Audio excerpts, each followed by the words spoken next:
Wow, Hugh. Beautiful spot. It is.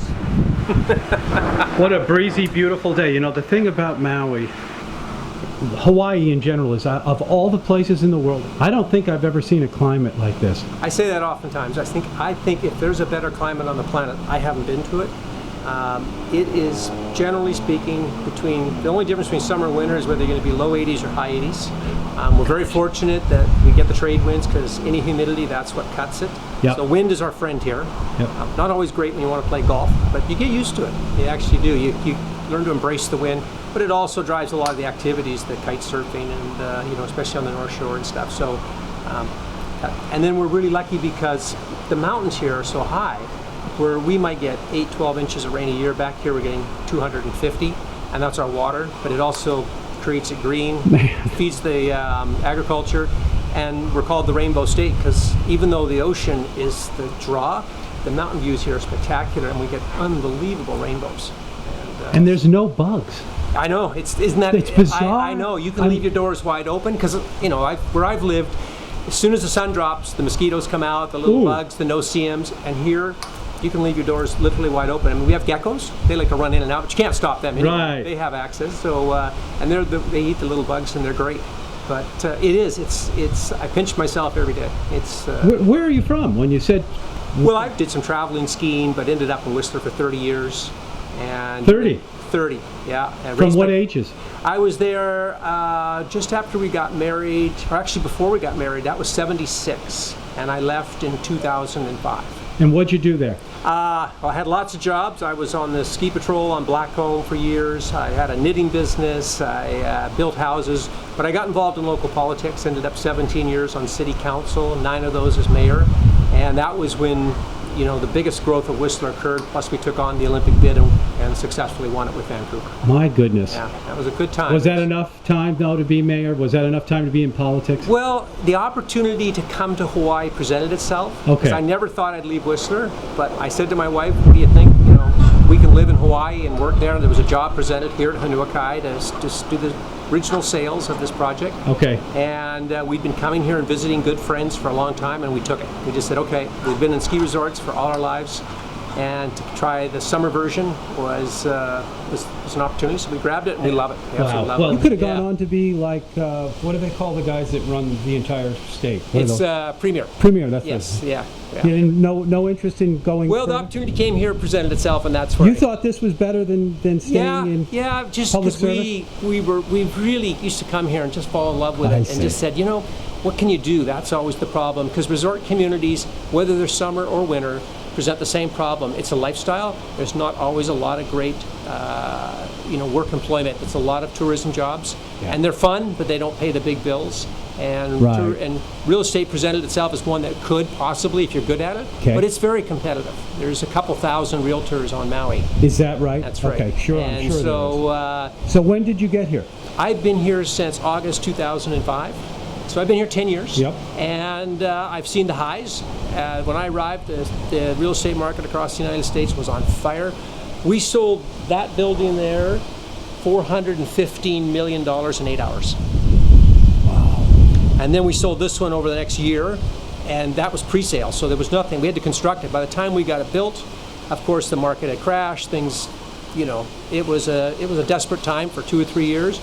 The great news about Hanuakai is it delivered on the promise. We said we're going to build something new. It's going to have great facilities, great amenities, and it's come out of this recession unbelievable. It's probably one of the most successful new projects on Maui for sure, if not in Hawaii.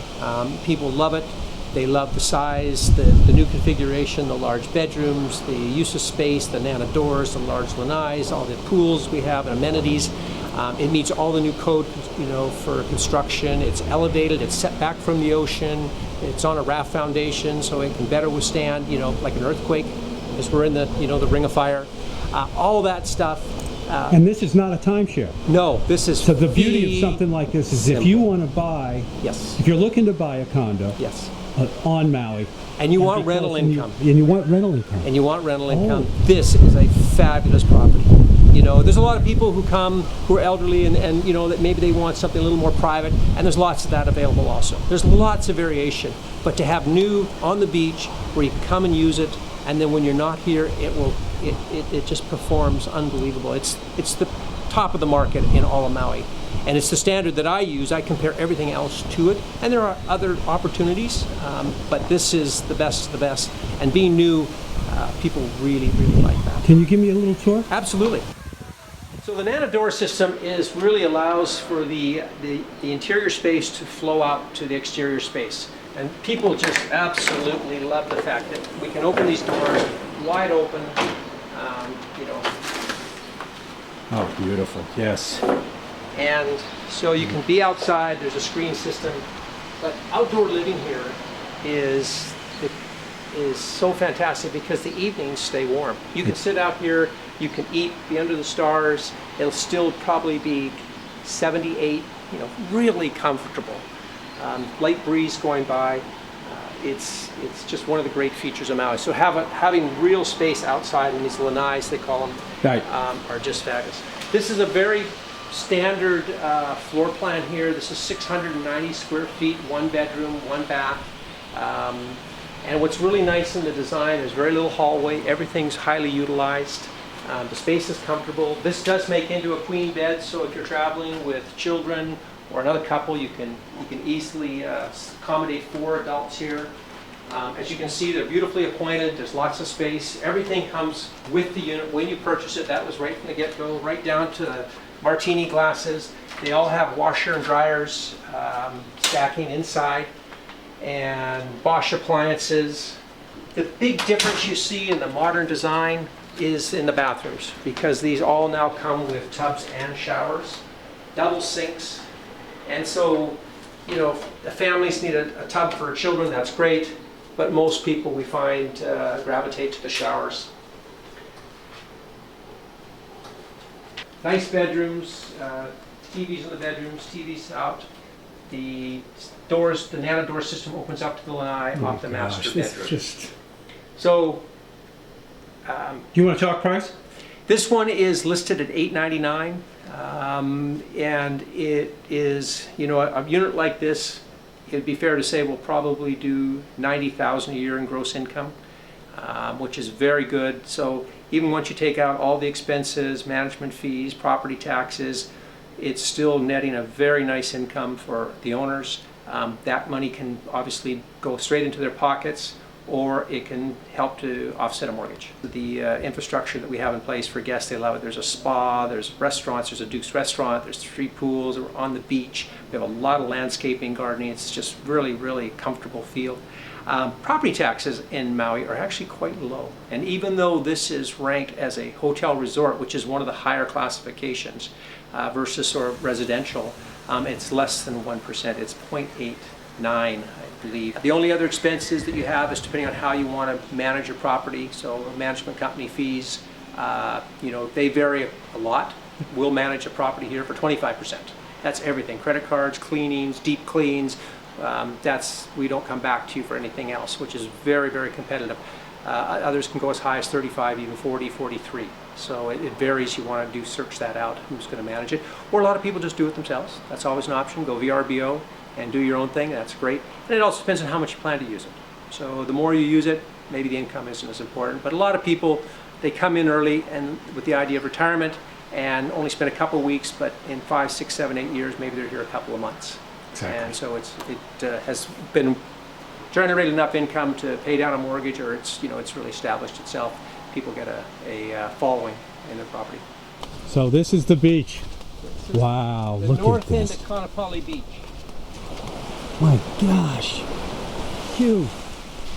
I mean, you know what surprises me is that for a place that is this beautiful, yeah, and I truly mean that, of all the places I've been, it's one of the most beautiful places in the world.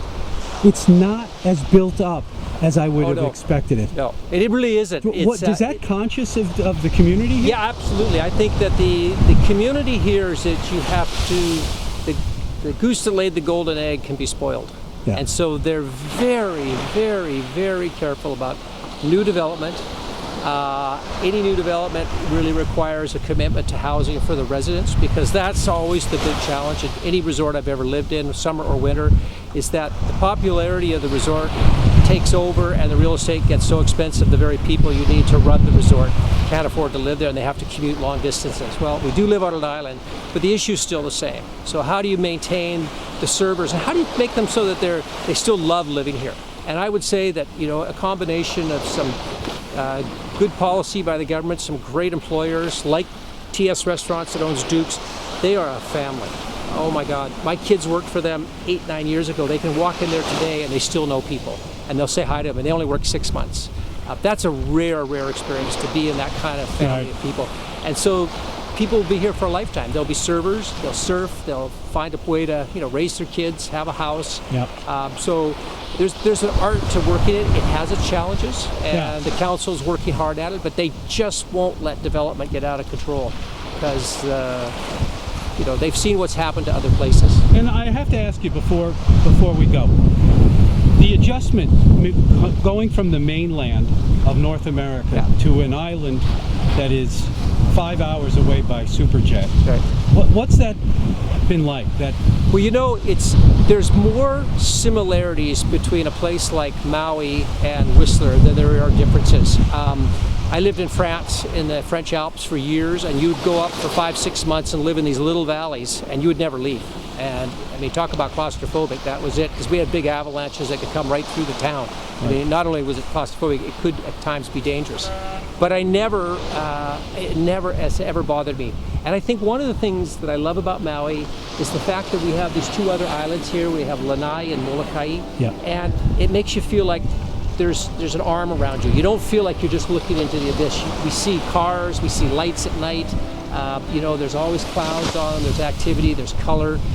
It helps you to feel like you're not completely remote. We're unique in that respect. Most of the other islands don't have other islands to look at. And I think that is really a big part of being here. But you have everything you need. There's, you know, you don't lack, and if you need a vacation, you just jump on a plane and you fly to it. So if I want to see, you know, fall colors, I just go somewhere and see it. If I need snow, I go skiing for a week. You got it. And it works. But coming home to here is paradise. You got it. Yeah. Well, Hugh, thanks for taking us for a little tour of the area, and it was really nice to meet you. Former mayor of Whistler. You got connections to ski areas too? I do. I still go around. I went skiing in France a couple years ago in Chamonix. I get back to Val d'Isère every once in a while and go see. I still have friends there. I can walk down the street and I still run into people I know. Ski world is like the surf world. It's pretty small. If you've been in it a long time, you know a lot of the people. And a lot of my Whistler friends come here. In fact, they come at this time of year. They're going to be here for Halloween. And I often see more of my friends here from Whistler than I did in Whistler because they're on vacation. So they have time to visit. And you know what? Social. They may have time to buy a condo. There you go. But if I have anybody that needs to get in contact with you, we'll put that on at the end of this program. Well, we greatly appreciate it. Love talking to people. I love talking Maui. Okay. Because, you know, something people, they do. It's a very, very special place, and people fall in love. They do. Thank you, Hugh. You're welcome.